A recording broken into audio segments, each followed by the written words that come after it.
বাংলাদেশের এসএসসি পরীক্ষা নাকি চীনের গাওখাও পরীক্ষা, কোনটা বেশি কঠিন? গাওখাও শুনতে মূলত যতটা হাস্যকর মনে হয়, আসলে পরীক্ষা ঠিক ততটাই কঠিন।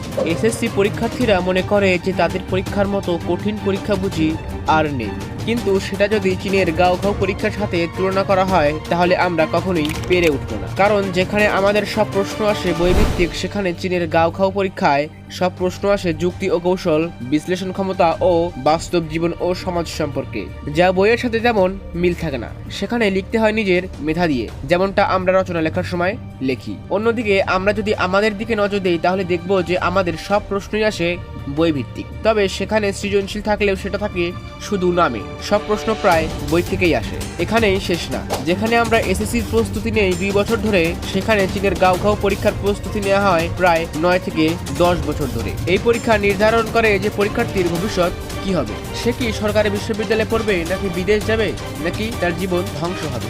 চীনের গাওখাও পরীক্ষায় এমন চাপ দেওয়া হয় স্টুডেন্টদের ওপর যে কিছু কিছু স্টুডেন্ট আত্মহত্যা পর্যন্ত করে থাকে। এজন্যই চীনের গাওখাও পরীক্ষাকে বিশ্বের সবচেয়ে কঠিন পরীক্ষা হিসেবে ধরা হয়।